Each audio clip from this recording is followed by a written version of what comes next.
Hey guys, tonight we trace ancient Egyptian daily life, from dawn's first light to moonlit rituals, imagining the sights, sounds, and smells of the Nile's banks.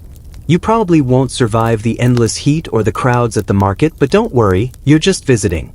So, before you get comfortable, take a moment to like the video and subscribe, but only if you genuinely enjoy what I do here. Let me know your location and local time in the comments. Now, dim the lights, maybe turn on a fan for that soft background hum, and let's ease into tonight's journey together. You wake to the warm, dusty glow seeping through your reed mat in a small mud brick home on the banks of the Nile. The air is thick with a mix of river mist and the faint aroma of baked bread already cooling on windowsills. Outside, the roosters crow insistently, competing with the low bleating of goats and the clatter of wooden wheels on packed earth roads. The sun has barely risen, but the village is already stirring.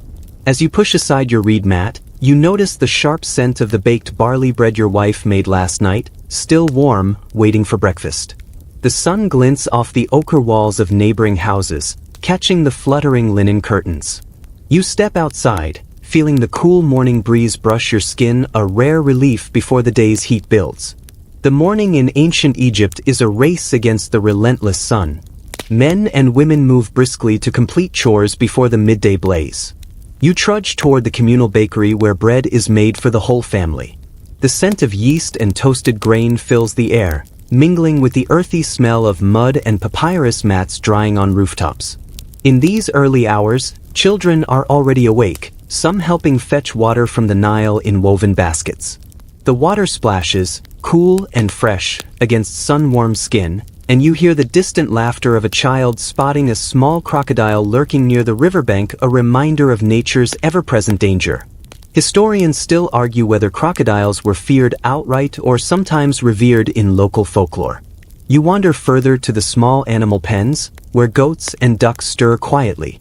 A goat bleats for its morning feed, and you brush hay from your hands as you toss a few stalks into the enclosure. Nearby, a man smooths clay over mud bricks, preparing to build another room before the heat forces him inside. You probably wouldn't last a day managing all these early chores under the scorching sun, but for now, you're an observer, soaking in the gentle hum of dawn in this ancient village. The sun has climbed a bit higher now, spilling warm light across the Nile's shimmering surface. You follow the soft sounds of splashing water and the gentle chatter of fishermen preparing for their morning catch. The river is their lifeblood, a vast, slow-moving highway teeming with catfish, tilapia, and the infamous Nile perch. You step down the riverbank, the soft mud squelching beneath your sandals, and watch as men push slender wooden boats called feluccas into the water. Nets, woven tightly by hand, are spread out like spider webs, waiting to trap the day's catch. The scent of wet wood and fresh fish mingles with the sharp tang of river reeds swaying in the breeze. Nearby, a boy tosses a small catfish back into the water, its whisker-like barbels twitching as it darts away. Interestingly, catfish were not just a source of food but held a peculiar place in local belief. Some fishermen believed that catfish could predict flooding patterns by their behavior, though historians still argue how widespread and serious these beliefs truly were. You watch the fishermen coordinate, their movements smooth and practiced, casting nets with almost balletic precision. The river itself seems to pulse with life, each ripple reflecting the golden sunlight and the shadows of palm trees lining the banks. Occasionally, a kingfisher swoops down, slicing through the air to snatch a small fish, its brilliant blue feathers flashing in the sun. As the boats drift lazily downriver, you notice baskets piled high with freshly caught fish, ready for the market. The fishermen joke and exchange stories, their voices carrying a playful rhythm over the water, mingling with the lapping waves. You can almost feel the humid air pressing gently against your skin, carrying the salty scent of the river. Interestingly, fish bones found in ancient middens suggest that certain species were preferred delicacies, while others were left untouched. Historians still debate whether some fish were reserved for temples or royal tables, hinting at a complex social food hierarchy. You linger by the water's edge, imagining the taste of freshly grilled fish seasoned with wild herbs and salt, eaten while watching the sun climb ever higher. It's peaceful here except for the occasional splash when a crocodile surfaces just beyond the fishermen's boats, reminding you that this serene river is also home to formidable predators. But don't worry too much, crocodile attacks were rare and often exaggerated. Still, local tales caution against wandering too close after dark.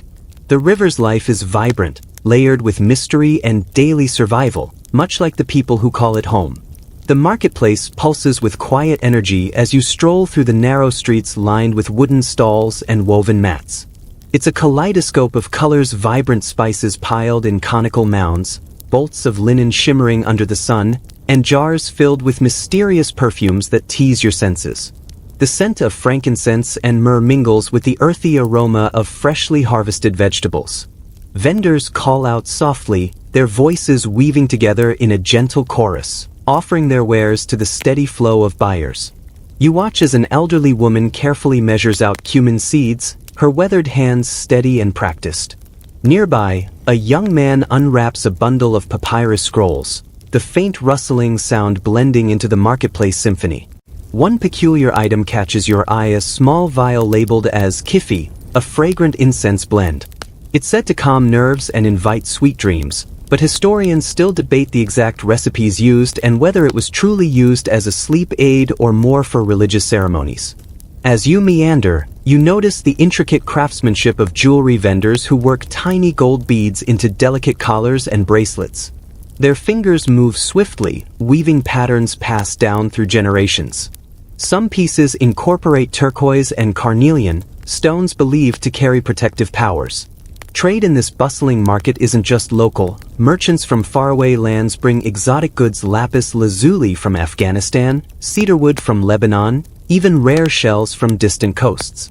Scholars continue to argue about the extent of these trade routes and how much influence foreign goods had on daily Egyptian life. Children dart between stalls, clutching small clay toys, their laughter rising like birdsong above the hum of commerce. A street musician strums a harp, its gentle melodies floating lazily in the warm air, adding a soothing backdrop to the scene. You pause by a stall selling pickled dates and olives, pondering the odd preservation methods used, some involving natron, a naturally occurring salt mixture. Interestingly, historians debate how these preservation techniques influenced flavor and storage longevity, especially under Egypt's dry climate. The market is a sensory feast, a place where daily life and the broader ancient world converge in a slow, rhythmic dance. You can almost taste the sweet honey drizzled on freshly baked bread, hear the muted clink of metal coins, and feel the soft linen brushing against your skin as you move. And just as you're about to leave, a merchant offers you a sip of hibiscus tea, its tartness awakening your senses and grounding you in this timeless moment. The quiet rhythm of home life settles around you as you step inside a typical ancient Egyptian household. The air is cool and scented faintly with lotus blossoms and incense, a gentle contrast to the blazing sun outside. Women move gracefully about, tending to their daily chores, while children play quietly near woven mats. Households are more than just physical spaces, they're microcosms of ancient society, with clearly defined roles that sometimes surprise you. Women manage not only domestic duties like cooking and weaving but also engage in business and property ownership. In fact, it might surprise you to learn that women could legally own land, a fact that challenges many modern assumptions about gender roles in antiquity. Historians still argue about how widespread and socially accepted this was, but it's clear that women wielded more power than many expect. You watch as a mother carefully measures grain, preparing to bake bread over an open hearth. Her fingers deftly mix flour, water, and a pinch of salt, all while keeping a watchful eye on her youngest child. Nearby, a teenage daughter sorts flax fibers, preparing them for spinning into linen thread, the fabric of Egyptian fashion. Men tend to tasks like carpentry, fishing, or working in the fields, though there's considerable overlap. Even children have roles from helping gather water to assisting with chores that build skills for adulthood. One quirky detail: some Egyptian women dyed their hair with henna or even wore elaborate wigs made from human hair and palm fibers. Wigs weren't just fashion statements but often a sign of social status and cleanliness. Interestingly, The exact materials and construction techniques are topics still debated by scholars studying archaeological finds. You're struck by the domestic sounds, the rhythmic tapping of weaving looms, the low murmur of conversation in ancient tongues, and the occasional clink of pottery being arranged. The tactile feel of woven baskets, smooth pottery surfaces, and rough linen cloth fills your senses. As you linger, the household cat, valued as a hunter of rodents, prowls silently across the floor, its soft pads almost invisible against the cool stone. The reverence for cats runs deep, sometimes even elevating them to divine status, a subject that still fascinates historians exploring ancient belief systems. The balance of work, family, and social obligation here forms a delicate dance, a timeless reminder that even thousands of years ago, life's complexities were woven into the fabric of everyday living. The soft rustle of linen swishes past as you take in the elegant simplicity of ancient Egyptian clothing and cosmetics, an everyday ritual that's more art than routine. You imagine the feel of finely woven linen against your skin, light, breathable, and perfect for the desert heat. Men wear simple kilts, women drape themselves in long sheath dresses, and children often go bare to keep cool. Linen wasn't just fabric, it was status. The finer the weave, the higher your social standing, and you can almost hear the whisper of debate among historians over just how luxurious some of these textiles really were. Were the pharaoh's robes really as exquisitely fine as tales suggest, or is that part myth? Scholars still argue.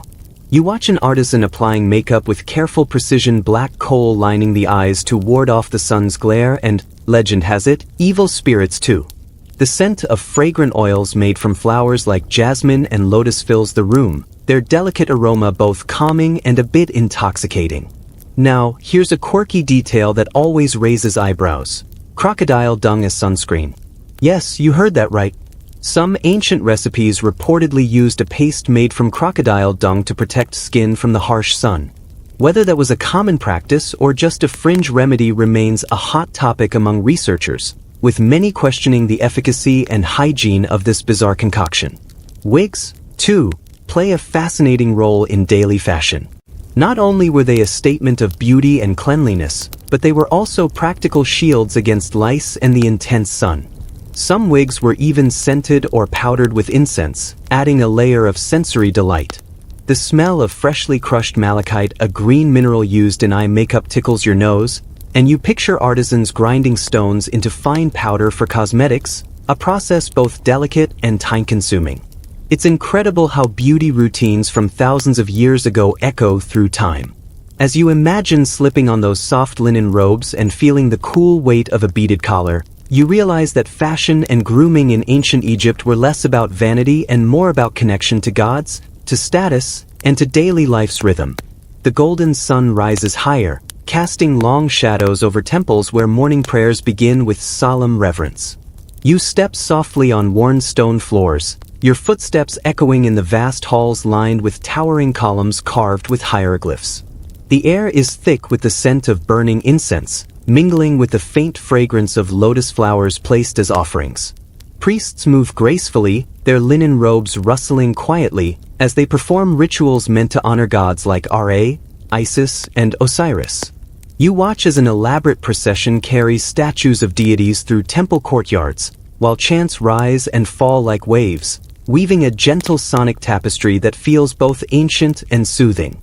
Religious routines are more than ceremony. They are the heartbeat of society, anchoring daily life in cosmic order. Yet historians still argue whether these rituals were primarily for communal cohesion or driven by genuine spiritual belief, or perhaps a mix of both. Some suggest temple priests wielded significant political power behind the scenes, a subtle influence not always evident in the grand displays. You notice small offerings, loaves of bread, bowls of beer, and fragrant oils arranged meticulously on altars. Each gift carries symbolic meaning, a gesture of respect and hope for favor. There's a certain peaceful rhythm in the repetition, the quiet certainty that the gods are watching, guiding. One quirky ritual involves the opening of the mouth ceremony, a practice intended to restore the senses of statues and mummies so they might breathe, see, and hear in the afterlife. It sounds a bit like a silent mime show, and historians still debate how literally these ceremonies were taken. The soft murmur of prayers, the flicker of oil lamps, and the scent of sacred herbs combine into an immersive experience that transcends time. You can almost feel the cool marble under your feet, the slight breeze wafting through open temple doors, and the communal heartbeat of worshippers united in devotion. As the morning rituals wind down, you realize this gentle spirituality is woven seamlessly into the fabric of everyday life, a constant, comforting presence amid the bustle of the ancient world. You settle beside a young apprentice learning the ancient art of hieroglyphs, watching as he carefully traces symbols onto papyrus with a reed brush dipped in black ink. The soft scratching sound is oddly calming, and you can almost taste the dry, papery scent filling the small scriptorium. This place is a quiet sanctuary of knowledge in a bustling world. Education in ancient Egypt is a privilege, mostly reserved for boys of wealthy families who aspire to become scribes, keepers of records, poets, and administrators. You feel the weight of tradition as the boy recites mnemonic rhymes to remember complex signs, his voice steady but full of youthful curiosity. One fascinating detail: scribes used a special pen made from the rush plant, sharpened carefully to a point. The exact technique for crafting these pens varies among scholars, who debate whether some were more like brushes or quills. The precision needed to form each hieroglyph is astonishing, a blend of art and science. As you look around, you notice shelves filled with scrolls containing everything from legal contracts to love poetry. The sheer volume of written work reminds you how important record-keeping was to Egyptian society, ensuring laws, taxes, and histories endured through generations. Despite the seriousness, there's room for humor here. Some ancient graffiti discovered in temples includes playful jokes and caricatures, showing that even scribes had a lighter side. Historians continue to explore how widespread this casual writing was and what it reveals about everyday life. You imagine the scribe's daily routine: long hours hunched over papyrus, the faint sound of water from nearby canals trickling through open windows, and the occasional breeze that cools their sweat-dampened skin. Though education was limited, the role of the scribe was vital, an intellectual backbone of society that preserved knowledge and culture, even as the desert winds blew relentlessly outside. The afternoon sun filters softly through palm leaves as you find yourself in a shaded courtyard where families gather for leisure, laughter, and the gentle clatter of ancient board games. You settle beside a group of men and children engaged in Senet, a popular pastime whose rules historians still puzzle over but whose calming effect is clear. The wooden board is worn smooth, with carved squares and small pebbles used as game pieces. As you watch, you feel the subtle tension and camaraderie among players, their hushed voices mingling with birdsong and the rustle of papyrus reeds. Music floats through the air, a woman strumming a harp, her fingers dancing lightly over strings made from gut or plant fibers. Nearby, a flute player exhales soft melodies, weaving a soundtrack for this serene moment. Leisure was an essential part of life, balancing hard labor with moments of connection and rest. Oddly enough, some scholars suggest that games like Senet were not just entertainment but also held religious significance, perhaps symbolizing the journey of the soul through the afterlife. Whether players consciously embraced this meaning or simply enjoyed a good game remains a topic of lively debate. You notice children playing with spinning tops and clay dolls, their faces bright with innocent joy. It's easy to imagine the soft dust of the courtyard warming beneath their feet, the occasional waft of freshly baked bread from nearby kitchens mixing with the music and laughter. As the afternoon stretches on, you relax into the gentle rhythm of this ancient leisure time, appreciating the universal human need to unwind and connect. The slow, deliberate moves of the game, the soothing melodies, and the shared smiles form a timeless tableau, reminding you that even thousands of years ago, life was made richer by play. You take a deep breath, the scent of palm and warm earth grounding you in this peaceful moment before the day shifts once again. As the day moves toward its warmer peak, you find yourself drawn into the gentle bustle of preparing food, the heart of daily life and celebration. The air is fragrant with roasted grains, fresh herbs, and the tang of fermented fish sauce, known as garum in later cultures but a distant cousin of Egyptian favorites. You watch as a cook stirs a thick stew of lentils and onions over a low fire, while nearby, flatbreads puff in a clay oven, their warm, yeasty aroma tempting your senses. Food here is simple yet nourishing, built on staples like emmer wheat, barley, and a variety of vegetables. One surprising tidbit: natron, a naturally occurring salt mixture, was often used to preserve food. This practice left some dishes with an unusual texture and flavor that modern palates might find odd. Historians still argue about how extensively natron was used for preservation versus ritual purification purposes. Fish and fowl play a large role on the menu, and you imagine the delicate taste of grilled tilapia seasoned with wild herbs. The rich Nile silt helps nourish crops, and farmers use sophisticated irrigation methods, some of which scholars still debate regarding their origins and efficiency. Feasts were communal affairs, often accompanied by music, dance, and the sharing of stories. You picture a family gathered under the shade of date palms, plates of roasted meat and honey-sweetened cakes passed around in a slow, social rhythm. As you savor these sensory details, the mingling aromas and soft clinking of pottery create an almost hypnotic atmosphere. Food in ancient Egypt was not just sustenance. It was a ritual, a bond between people, and a symbol of divine blessing. You take a moment to imagine biting into a honey-drizzled date, the sticky sweetness melting on your tongue, reminding you that some pleasures transcend time. The gentle afternoon light filters through woven reed blinds as you step into the healer's tent, a place of quiet mystery and ancient wisdom. Herbs hang from the rafters, fragrant bundles of thyme, coriander, and juniper, each carefully dried and labeled with symbols you don't quite understand. The scent is soothing, a blend of earth and spice that fills the warm air. You watch as the healer mixes poultices from crushed plants, chanting softly to invoke protective spirits. Medicine in ancient Egypt was a curious blend of practical remedies and magical incantations, a dual approach to healing that still puzzles scholars. Historians argue about how much of this was truly effective versus symbolic.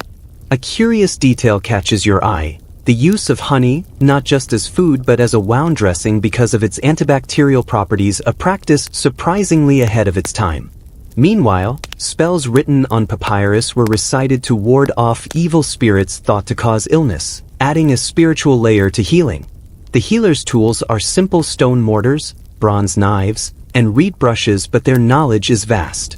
You notice a small jar of natron powder, used both for cleansing wounds and in mummification, a substance whose practical and ritual uses continue to intrigue researchers. You sit quietly as the healer performs a gentle massage using oils infused with aromatic plants. The sensation is calming, and you feel the stress of the day begin to melt away, much like the worries that the Egyptians believed could be lifted through ritual care. In a corner, a child watches with wide eyes, perhaps imagining a future as a healer or priestess. The passing of knowledge is as delicate and vital as the healing itself, ensuring traditions survive even as the world changes. You leave the tent feeling a profound respect for this ancient blend of science and spirit, a reminder that healing has always been as much about hope as it is about medicine. The rhythmic tapping of a chisel on stone leads you to a bustling workshop where artisans shape the very soul of Egyptian craftsmanship. You run your fingers over cool, smooth pottery, a mixture of reds and earthy browns, each piece telling a story of skilled hands and patient minds. The scent of wet clay mingles with the faint aroma of incense burning nearby. You watch a jeweler carefully inlay tiny pieces of turquoise and carnelian into a gold collar, his eyes narrowed in concentration. These precious stones were not just beautiful but believed to carry protective powers, symbols of status and spiritual connection. The artistry is meticulous, each detail crafted with reverence and precision. One forgotten craft recently rediscovered involves intricate faience glazing, a technique producing bright, glossy surfaces that shimmer like gemstones. Historians and archaeologists debate how the ancient Egyptians perfected this process, as the technology was remarkably advanced for its time. Nearby, potters spin their wheels slowly, shaping vessels destined for homes, temples, and tombs. The tactile feel of wet clay reminds you of the earth itself, a raw material transformed into objects of daily use and sacred importance. As the sun shifts, you catch the glint of bronze tools catching the light, evidence of metalworking skills that supported everything from farming implements to fine jewelry. The balance between utility and beauty is striking. The workshop hums with quiet focus and occasional bursts of laughter, a testament to the pride and community shared among craftspeople. You imagine the tactile pleasure of shaping soft clay, the scent of heated metal, and the gentle clinking of beads as necklaces take form. This delicate blend of creativity and tradition preserves not only objects but culture itself, passed down through hands like yours, steady, patient, and attentive. The fading light casts long shadows as families gather around flickering oil lamps, their soft glow illuminating faces eager for stories. You settle near a group sharing tales beneath a woven canopy, the warm scent of date palm sap sweetening the air. The gentle murmur of voices rises and falls like a lullaby. Ancient Egyptian storytelling is a sacred tradition, blending history, myth, and wisdom. You listen as a storyteller weaves a tale of gods and heroes, their words painting vivid pictures of battles, love, and cosmic balance.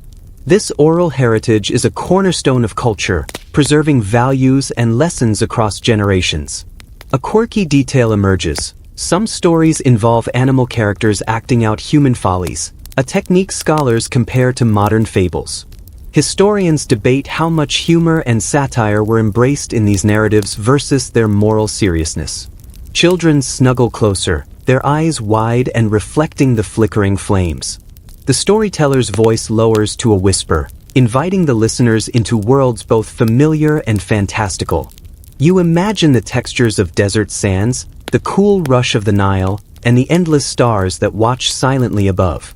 The night air carries the soft croaking of frogs and the distant calls of night birds, blending with the cadence of ancient words. You feel the timeless connection between past and present, woven by the spoken voice. As the stories wind down, the community feels united, comforted by shared memories and dreams. It's a gentle reminder that storytelling is not just entertainment but a vital thread holding society together. You close your eyes briefly, letting the rhythm of voices and the glow of lamplight ease your mind, ready to drift deeper into the night. The night deepens, and with it comes a shift in atmosphere, a move toward rituals both mysterious and intimate. You find yourself in a quiet chamber where soft chants echo against stone walls, candles flickering as shadows dance in gentle rhythm. The scent of frankincense curls through the air, wrapping you in a sense of calm. Nighttime rituals in ancient Egypt blend spirituality and daily life, invoking protection for the household and guidance through dreams. You witness the careful arrangement of offerings, milk, honey, and fresh flowers placed with reverence to ensure safe passage through the night.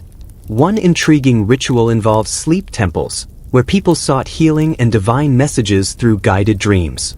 Priests acted as interpreters of these nocturnal visions, though historians still debate the extent to which dream interpretation influenced medical practice versus spiritual belief. Soft murmurs rise and fall as prayers are whispered, asking for the benevolence of gods like Thoth and Hathor, guardians of wisdom and dreams.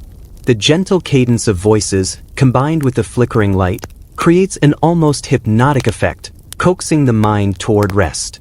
You feel the texture of cool linen sheets beneath your fingertips and hear the distant rush of the Nile, a constant presence in the background. The protective eye of Horus is painted carefully on doorways, a symbol to ward off harm while you sleep. The blending of physical care and spiritual guardianship offers comfort, a bridge between the seen and unseen worlds. This nightly ritual is both a pause and a promise that in darkness, one is still watched over and connected.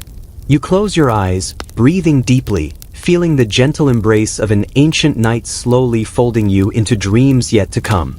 As the night matures, you find yourself drifting along the Nile's edge, where the soothing chorus of crickets and distant water lapping creates a natural lullaby. The air is cool now, carrying a gentle scent of jasmine and damp earth, and the sky overhead is a tapestry of stars shimmering like scattered jewels. The river's presence is constant, a silent witness to countless generations.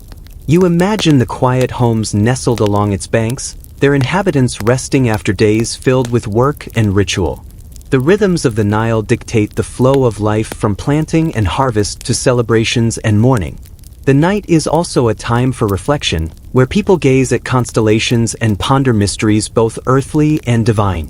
Stories of gods riding across the sky in solar boats remind you that to these ancient eyes, the heavens were alive with meaning and movement. You hear the soft rustle of palm fronds and the occasional call of a night bird, sounds that have echoed here for millennia. The tranquility is profound, inviting you to release the day's worries and slip into peaceful slumber. Historians still debate the precise significance of some nocturnal customs, but it's clear that nightfall was embraced as a sacred space for rest, healing, and connection with the divine. You feel the cool Nile breeze brush your skin, a whispered promise of renewal. The world feels hushed, suspended between time and eternity, where dreams and reality gently entwine. As you settle into this quiet moment, the slow pulse of the river becomes your heartbeat, guiding you softly into the realm of sleep.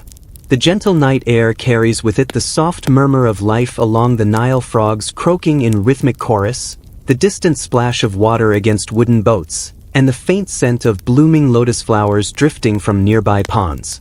You feel wrapped in this ancient world, the heartbeat of a civilization pulsing quietly in the darkness. As you reflect on the day you've wandered through the dawn chores, the fishermen's songs, the marketplace's delicate perfumes, and the stories told beneath flickering lamps, you realize that daily life in ancient Egypt was a tapestry woven with threads of simplicity and profound ritual. It was a world where the mundane and the divine intertwined seamlessly, where every breath and movement carried meaning. The sounds of nighttime rituals and the promise of dreams offer comfort, a reminder that rest is as sacred as work. The cool Nile breeze whispers a lullaby, coaxing your thoughts to drift gently away. Though thousands of years separate you from this world, the rhythm of life, the care for family, the need for connection, the pursuit of beauty and understanding feels remarkably familiar. It is in these timeless patterns that we find kinship with the past. As you close your eyes, let the images of sun-drenched fields, shaded courtyards, and star-studded skies mingle with your own dreams. Know that this journey through ancient daily life is a quiet bridge, linking your world with theirs in a gentle, enduring embrace. Now breathe deeply and surrender to the night. The Nile flows on, steady and eternal, carrying you softly into sleep's embrace. As the moon continues its slow arc across the sky, you feel yourself drifting deeper into the timeless rhythms of ancient Egypt's nights. The subtle sounds around you, the distant howl of a jackal, the soft rustling of papyrus reeds, and the occasional splash of water create a soothing soundscape, a gentle lullaby whispered by the desert itself. You imagine the modest homes now silent, their inhabitants wrapped in linen sheets, breathing softly under the watchful eyes of protective amulets. These small charms, often fashioned from faience or carved stones, were believed to guard sleepers against unseen dangers, a tender gesture of love and care passed from one generation to the next. Sleep was not simply rest but a sacred journey. Some dreamers visited temples seeking divine messages, while others found comfort in nightly rituals meant to invite peaceful visions. The boundary between waking and dreaming was fluid, a space where hope and memory intertwined. The night sky, unpolluted by modern lights, blazes with countless stars, constellations telling stories older than time itself. The ancient Egyptians saw the heavens as a cosmic mirror of their earthly lives, where gods sailed on celestial boats and the cycle of life and death played out in brilliant light. You feel the soft earth beneath you, cool and reassuring, grounding you in this ancient moment. The warm breeze carries whispers of the past, tales of love, labor, and quiet devotion. As you nestle into this serene darkness, the slow pulse of history matches your heartbeat, a soothing rhythm inviting you to let go and surrender to rest. Sleep now, knowing that across the ages, countless souls have found peace beneath these same stars. As your eyelids grow heavy and the world around you softens into shadow, imagine yourself resting beside the gentle flow of the Nile under a vast, starlit sky.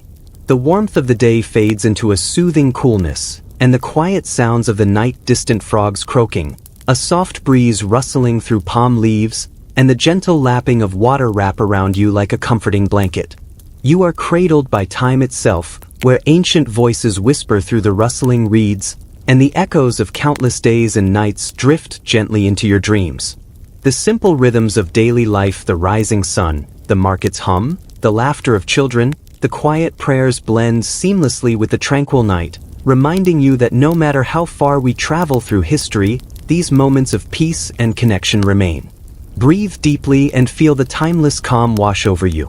Imagine the soft linen sheets, the fragrant lotus blossoms, and the steady heartbeat of a civilization that thrived along this great river.